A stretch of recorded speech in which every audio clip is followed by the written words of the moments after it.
gente, ¿cómo les va? ¿Cómo están? Qué alegría volvernos a ver. Espero que estén muy bien. Yo muy bien, gracias a Dios. Bueno, hoy voy a hacerle un video nuevo sobre literatura. Hoy vamos a ver una primera parte de una nueva obra literaria llamada Edipo Rey, perteneciente al dramaturgo Sófocles, ¿sí? Sófocles pertenecía a la antigüedad clásica en Grecia. Pero yo les traje para eso, para ponerlos en contexto, les traje una línea del tiempo acá en una pizarrita, un poco improvisada, pero que me sirve, ¿sí? Esta es la línea del tiempo, las etapas de la historia, ¿no? Sí, acá no sé si se lee, etapas de la historia en sí. Y acá abajo tenemos una línea, en el medio tenemos una línea que va a estar con una flecha hacia atrás y una flecha para hacia adelante. Entonces quiere decir que esto va a continuar hacia allá y esto continuaba hacia atrás. De acá, de esta línea para la izquierda, es la prehistoria ya, ¿sí? Bueno, pero a nosotros lo que nos va a interesar realmente es la parte histórica. En la etapa de la historia donde se ubica la literatura de la antigüedad clásica. Acá abajo vamos a poner acá abajo las etapas de la literatura.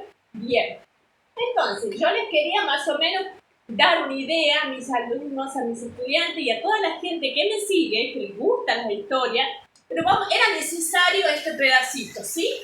Bueno, tenemos en las etapas de la historia, tenemos la edad antigua, ¿sí? Que más o menos comienza en el 3000, 3200 antes de Cristo, ¿sí? Antes de Cristo.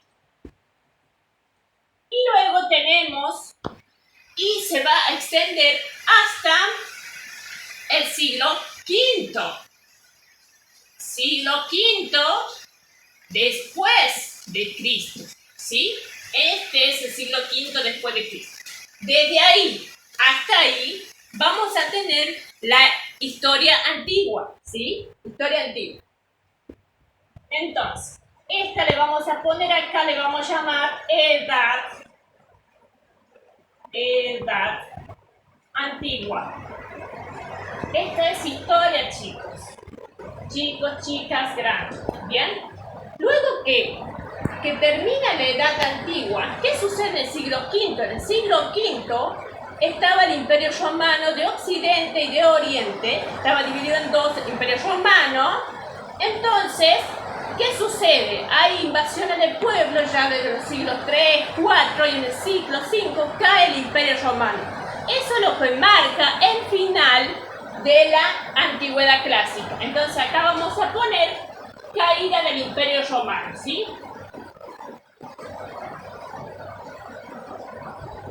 Del Imperio Romano. La I y la M, Imperio Romano. Siglo V antes de Cristo. Después de Cristo. Con esa fecha también va a empezar otra etapa de la historia que se llama Edad Media.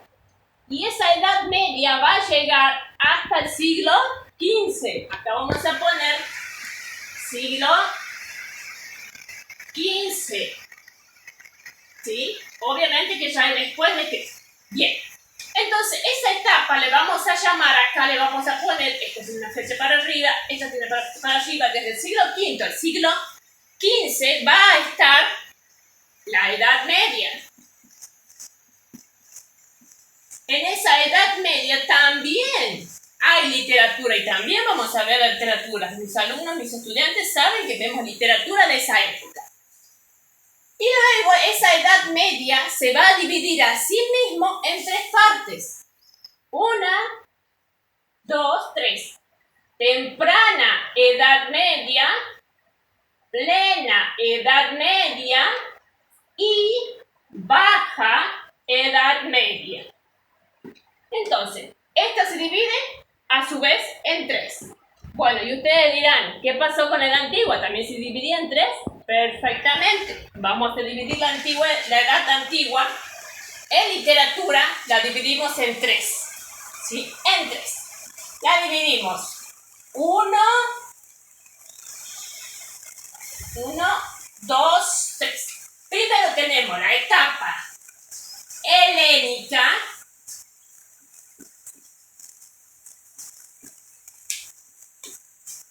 en literatura, ¿sí? Todo esto es en literatura. La etapa helénica, en la primera parte, acá, en esta partecita. Luego tenemos la etapa helenística, con helenística.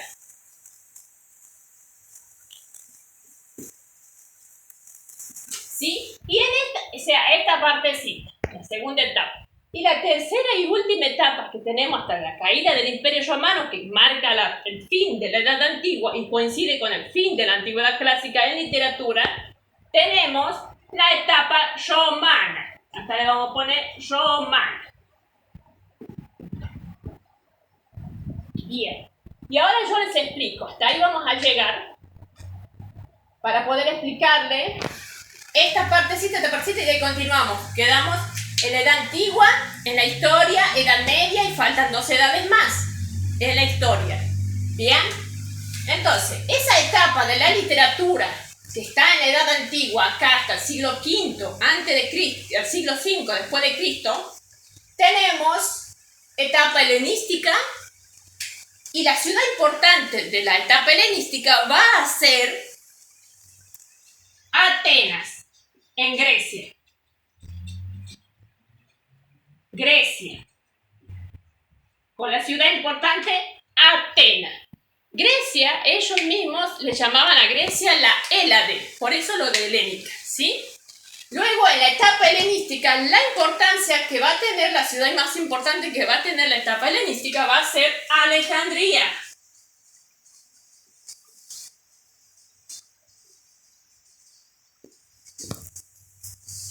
Alejandría fue fundada por Alejandro Magno. ¿Quién es Alejandro Magno? Alejandro Magno tuvo a su papá Filipo II de Macedonia, y Macedonia era como una ciudad importante al norte de Grecia. Esa ciudad fue creciendo, Filipo fue ganando batallas, entonces fue incorporando el ejército, incorporando más territorio. Y su hijo, cuando él lo asesinan, muere Filipo, su hijo hereda esas tierras que había conquistado y empieza a conquistar toda la parte de Grecia, toda la parte que tenía Grecia, que era perteneciente a Grecia. Entonces se impone como un imperio, ¿sí? Y él se va, pero a él le gusta la cultura griega, sigue con la cultura griega, es fiel a la cultura griega, pero se extiende hacia el oriente, mucho más al oriente, ¿sí? Tanto así que cuando él muere, el imperio de Alejandro, cuando él muere, queda dividido en 3, ¿sí? En tres generales. Y llega hasta Egipto, donde está Cleopatra. Ahí, a ellos, ese grupo, se les llama los Ptolomeos. Es entonces que hasta ahí llega, ¿sí? Bueno, entonces, etapa helenística es la etapa donde ya está el imperio de Alejandro Magno, y Alejandro Magno funda una Alejandría, y esa es la ciudad más importante.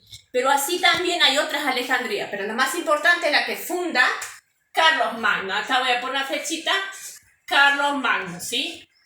Perdón, Alejandro Magno. Alejandro Magno, ¿sí? Bien. Y la etapa romana, que es la última partecita esta, ¿sí? Esa última partecita, porque esto es antigüedad clásica, ¿sí? Esto se llama antigüedad clásica o clasicismo, ¿sí? Antigüedad clásica o clasicismo. Bueno, en esa antigüedad clásica, la ciudad más importante de la etapa romana es, por supuesto, ¿cuál va a ser? Roma. Roma como centro de interés.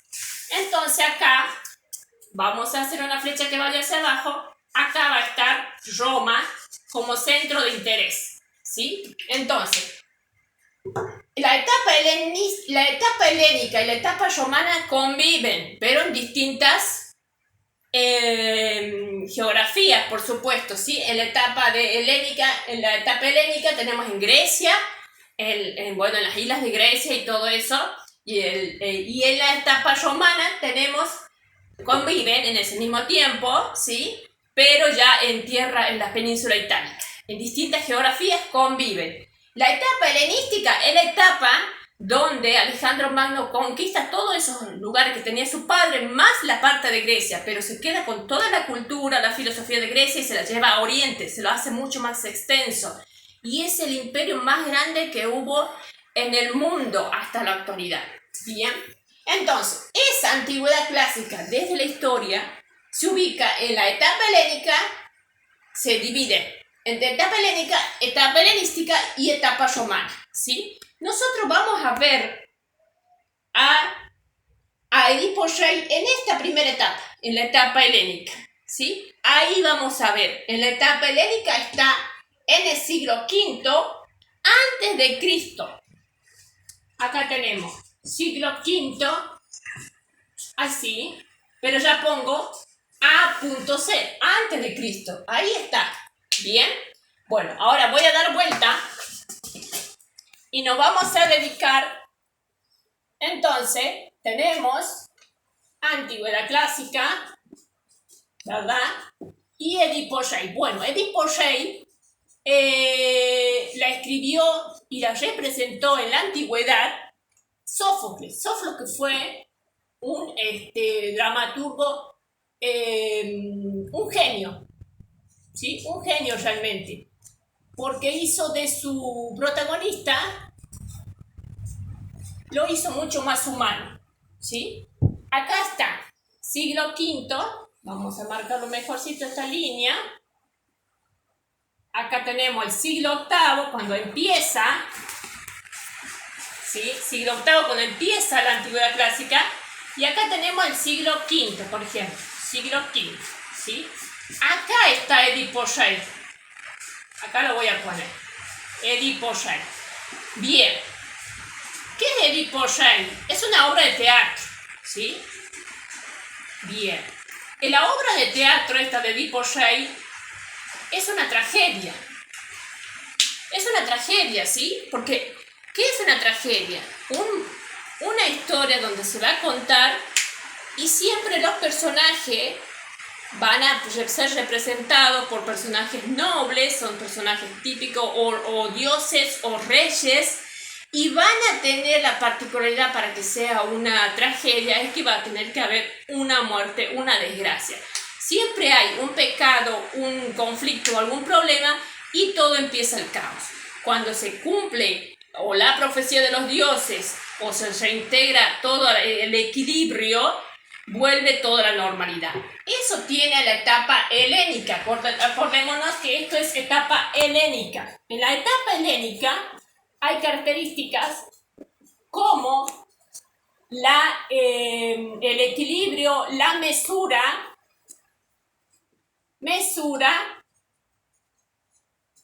equilibrio, mesura. Esta es una etapa helénica. Equilibrio, mesura. Bien, todo es organizado. Hay una armonía, ¿sí? Equilibrio, mesura y armonía. Entonces, cuando hay un caos, se produce algún problema. ¿Cuál es el problema de Edipo? El problema de Edipo es que él está maldecido, la familia de Edipo está maldecida, ¿sí? Y él finalmente en el argumento de la obra dice que mata a su padre para casarse con su madre, ¿sí? Pero uno dice, wow, qué cosa tan horrorosa. No, bueno, él no sabía, pobre, que iba a matar a su padre e iba a casarse con su madre. No lo hizo de una manera consciente, ¿sí? Pero sí se produce lo que habían predicho los dioses, que él se casaría con la madre y mataría a su padre. La profecía de esto se cumplió. Entonces, en esta etapa helénica tenemos equilibrio, mesura y armonía. Todo eso debe haber en Edipo. Pero ¿qué sucede? Hay todo eso. Cuando empieza la obra, él la obra se representa afuera de las puertas del palacio, en las escalinatas del palacio de él. Imagínense unas puertas grandes y las escalinatas, y ahí la gente, los sacerdotes, el pueblo, los sirvientes, los mensajeros, todos ahí apostados en posición suplicante, dice ahí en la obra, porque necesitan hablar con Edipo y pedirle que les ayude a ver por qué tienen el problema de una peste. Le sucedía una peste ahí. Había una peste. Todos los días se morían personas, animales. Entonces necesitaban saber. Hasta eso ya fueron hacia el oráculo de Delfos para averiguar qué sucedía. Entonces cuando vuelven de averiguar, Edipo sale y le dice, ¿qué es lo que averiguaron? Entonces le dice, no se preocupen amigos, yo soy el rey, yo los voy a ayudar. Y entonces le dice que en el oráculo le contaron que la peste viene porque no ha sido encontrado el asesino del anterior rey que había. El anterior rey que había se llamaba Layo. Ese rey había sido asesinado, ¿sí? Entonces no se había encontrado justamente al asesino ni quedaba impune el asesinato. Entonces los dioses exigían que se conozca al asesino. Entonces dijo Edipo, yo me encargo, señores, yo me encargo de encontrar al asesino. Y si lo encuentro al asesino, yo me encargo de ponerlo preso, de ver qué voy a hacer con él o de exiliarlo, que se vaya, ¿sí? Y el exilio en la antigüedad era el peor de los castigos, ¿sí? Entonces dice, y no quiero que ninguno de ustedes lo cubra, y si lo encubre, también va a ir a prisión o será exiliado. Así sentencia Edipo. Bien. Entonces, ¿qué sucede? Entonces hay una peste.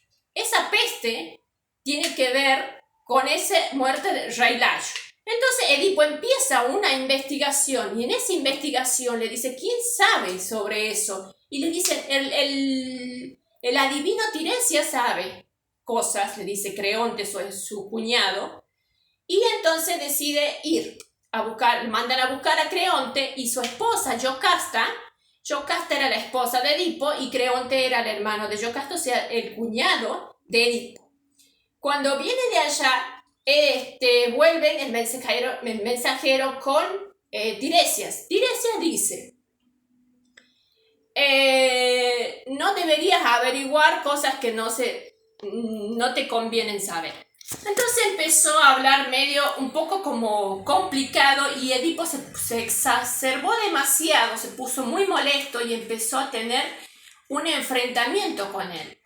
¿Pero qué estás queriendo decir? Como sabía que algo le quería decir indirectamente. Y después le dice directamente, pero si vos estás más ciego que yo, te estoy diciendo que vos sos el asesino del rey anterior.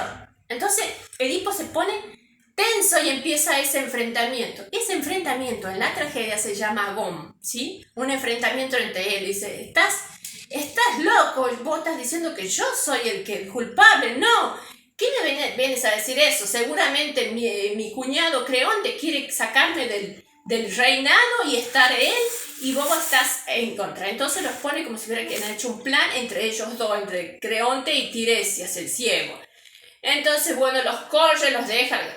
La cosa es que él le dijo, vos, directamente, el último le dijo, vos sos el asesino y no estás viendo nada, estás más ciego que yo, le dijo. Cuando siguen investigando, sigue Edipo en el papel de detective, ¿sí? Pero ese papel lo cumple e insiste en saber quién es. Entonces empieza a recordar que cuando él vino, porque él cuando era jovencito, adolescente, joven, vivía en Corinto.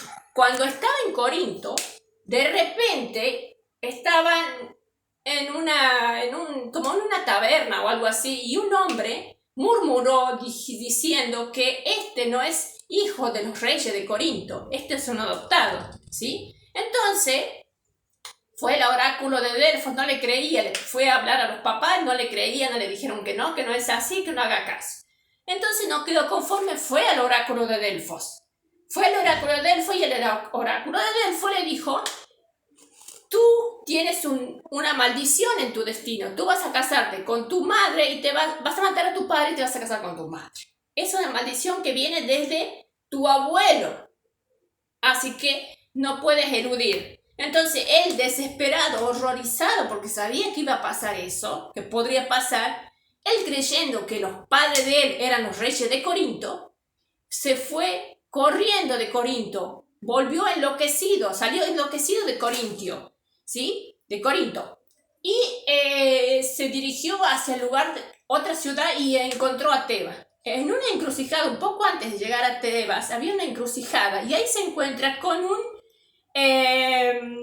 carruaje real. Él venía solo, sí, pero era un príncipe, o sea, venía vestido de príncipe, pero venía solo, sin carruaje, sin guardia, sin nada.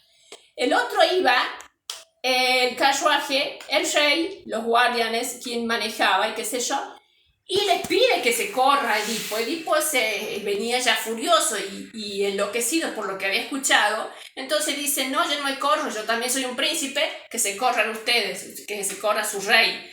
Entonces él con su espada empieza a pelear y mata a casi todos esos gente que iba en el carruaje, ¿sí? Excepto uno que corrió, escapó y se escapó para el campo. Entonces Edipo mata a esas personas y sigue su camino. Cuando entra a Tebas, sucedía que en Tebas había un problema. Había problema como el de la peste en ese momento. Bueno, había otro problema, que había una esfinge. La esfinge era un monstruo que hacía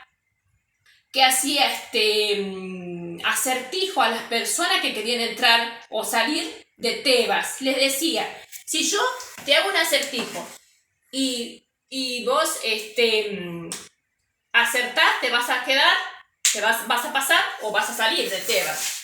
Entonces, y así dice: si no, yo te como. Y bueno, y la gente no acertaba y se las comía.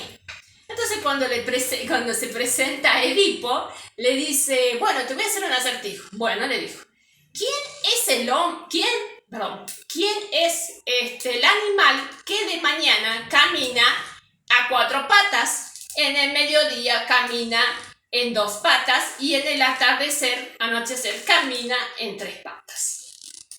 Ese era el acertijo que le decía la esfinge. Entonces Edipo le dice: ya lo sé, es el hombre, porque cuando recién nacido va a caminar, va a gatear a 4 patas. Cuando es ya joven, se levanta, entonces ya el niño y joven, adulto, camina en 2 patas, y cuando camina en 2 pies, y cuando es anciano va a caminar con los 2 pies ayudados con un bastón. Entonces la esfinge se vuelve loca porque este hombre era una persona inteligente que le supo responder a su enigma. Entonces se tira por el precipicio. Y así es que entra triunfante Edipo a Tebas. Y entonces la gente estaba feliz de la vida porque se habían deshecho de esa esfinge, porque era un monstruo que no podían ni matar ni nada y los comían. Entonces le ofrecen a beneficio de eso, porque los ayudó con la esfinge, los eliminó la esfinge, les dice que le ofrecen el trono porque no teníamos rey. Entonces al ofrecerle el trono ya estaba también implícito ahí el ofrecerle la esposa de ese rey que no había. Entonces se casa realmente con la madre, con Yocasta, ¿sí? Porque Yocasta era su mamá, solo que él todavía no lo sabía. Se casa y tiene el reino para él y se hace rey. Por eso la obra se llama Edipo Rey. Entonces van a pasar como varios años, como 8, 9, 10 años más o menos, de una estabilidad y de un gran equilibrio, armonía, todo lo que les digo yo que tiene la antigüedad clásica, todo perfecto, ¿sí? Hasta que llega esta peste. Después de varios años de tranquilidad llega esta peste, y es porque no se había encontrado ese asesino de Layo. Entonces empiezan las averiguaciones y demás, y no quiere recordar mucho él, pero se acuerda en un momento, ¿sí?, que él había llegado a una encrucijada y empieza a averiguar cómo es que murió este hombre. Bueno, le dijeron, Murió porque unos cuantos hombres lo atacaron y lo mataron a todos ahí en el carruaje. Eso no le cerraba, pero él se acordaba de que cuando él había llegado cerca de Tebas, él había matado a todas esas personas. No cerraba, entonces seguía sin creer. Cuando viene dice, hay un señor que ha sobrevivido, lo traen, ¿sí? Lo traen y a él lo va a escuchar. Y luego también llega un mensajero desde Corinto, dándole las malas noticias de que su papá había muerto. Su papá, el rey de Corinto, ¿no? Entonces le dice, ¿ves que yo soy el rey de Corinto? Entonces yo no soy el asesino de Layo, porque si decían que eran varias personas, no podía ser yo, y estaba así, con que sí, con que no, dudando él. Entonces el mensajero le confiesa que realmente los reyes de Corinto no habían podido tener hijos y él fue adoptado. Entonces ahí empieza a caer en darse cuenta, se iba dando cuenta de a poquito, ¿sí? Que realmente podía ser él el asesino, porque él sí había llegado. Entonces faltaba la persona que se había salvado de esa encrucijada. Cuando viene ese mensajero, le dice, se encuentran los dos mensajeros, el de Corinto con el otro. Y Edipo también estaba ahí. Entonces le dice, ¿vos te salvaste de esa encrucijada? Sí. ¿Quién fue el que asesinó? Y lo señaló a él, ¿sí? Entonces dice, pero dice que cuando cuando vivía el rey Layo, ya le había pronosticado el oráculo de Delfos que iba a tener un hijo y que mejor lo matara, porque si no, lo iba a matar el hijo a él y se iba a casar con su esposa. Esa maldición iba a pesar ya. Entonces él sabía, Layo sabía y Yocasta también sabía. Y Yocasta lo envió a un pastor que se lo llevase y lo matase. El pastor no tuvo el corazón para matarlo. Entonces lo dejó colgado, le taladró los pies y lo dejó colgado de un árbol para que se lo comieran las fieras y qué sé yo, no sé. Ya no se hizo más caro. Pero no lo mató y Edipo estaba ahí. Entonces Edipo viene justamente cuando hay otro pastor que lo salva, le encuentra los pies hinchados, ¿sí? Entonces por eso es que le puso ese nombre, porque Edipo en griego significa el de los pies hinchados, por eso le puso ese nombre. Bueno, entonces la cosa es que él empieza a hacer averiguaciones y se va dando cuenta que sí, que él era el asesino. Entonces dice, y Yocasta se mete al palacio, se vuelve loca y ella se suicida. Luego va corriendo él y cuando ya se da cuenta de todo dice, no, yo soy el culpable, y se arranca los ojos cuando ve que su esposa estaba muerta, se había ahorcado, se arranca los ojos de tanta rabia, no quería mirar lo que había hecho, ¿sí? Y finalmente le pide a su amigo Creonte, a su cuñado Creonte, que lo exilie. Echarme, gente, echarme de aquí porque no sirvo, porque yo no estoy maldito por los dioses, no me quieren. Y es así que él se exilia. Bien. Bueno, esto es el argumento de la obra y les conté también con esto lo que es en la antigüedad clásica, cómo se ubica Edipo Rey en la etapa helénica, ¿sí? Bien. Eso va para mis estudiantes, entonces, y el argumento de la obra está contada más o menos. En el segundo video les voy a dar mucho más explicaciones y vamos a hacer un análisis mucho más a fondo, ¿sí? Bueno, no se olviden, mis estudiantes, mis seguidores, mi gente querida, no se olviden de ponerle me gusta, darle me gusta, que a mí me ayuda, y me ponen, comenten qué otras obras quieren que les cuente, ¿sí? Cualquier obra que ustedes quieren que yo les cuente, si quieren historias, leyendas, lo que sea. No se olviden de suscribirse, ¿sí? Y nos vemos en la segunda parte de Edipo Rey, ¿sí? Nos vemos, gente. Gracias.